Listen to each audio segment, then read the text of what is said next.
So after the process of students creating their ePortfolio and you giving feedback to them, now that you're kind of a couple months down the road and you want to have a collection of all of these amazing ePortfolios. So maybe it's something personal for you where you can look back year after year and see all the different projects and different artifacts that kids have submitted to you. You might be on an evaluation cycle this year where you're meeting with an administrator and one of your goals is to use ePortfolios. Whatever it is, you can actually make your own Google site and link up all of the student portfolios to that. So what I'm in here is I'm in my Google Drive. I'm in a different folder than the ePortfolio template. So I'm going to go ahead and press New, More, and then Google Sites. And you're becoming a little more familiar with Google Sites. You're getting familiar with the layout and how long it takes to load. And so here at the top, I'm not going to show you how to kind of all the naming conventions and things because I think you have that down. So what I'm going to talk about is a little bit with the organization. So for this page, I'm going to show you just if I want to collect the artifacts of one class that I teach. So middle school teacher, you teach 6 blocks. I just want to have one block that I want to highlight. But if you want to go ahead and add a page for each block, go ahead and do that first. So click on pages and then the little plus button with a new page. But for the sake of this video, I'm just going to highlight one block and I'm going to use the layout options over here to the right.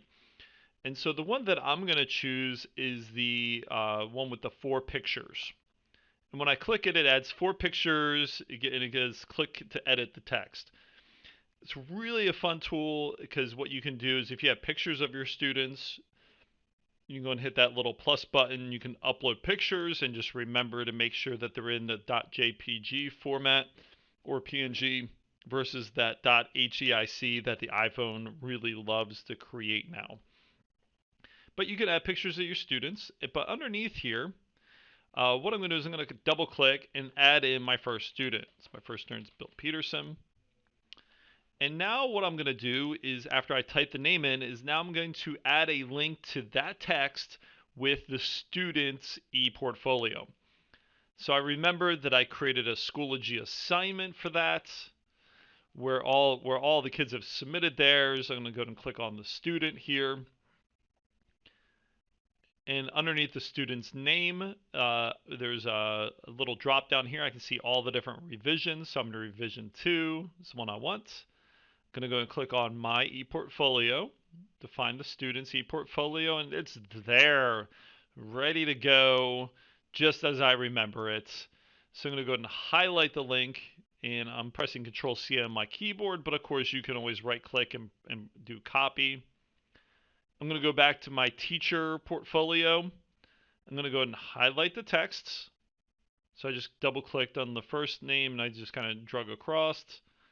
And then in my toolbar here, I'm looking for the Insert Link button. It's next to the Align button. I'm going to click that, and then I'm going to right-click and hit Paste or Control-V to paste in the student's ePortfolio. And at the end, I'm going to hit Apply. When I do that, it does the infamous blue text with the underline, and that's how I know it is linked. And I might spend a short time maybe adding a few at a time to kind of build up all the students that I have in here, but it's really a great way as a teacher to collect all the amazing work that your students have done throughout the year.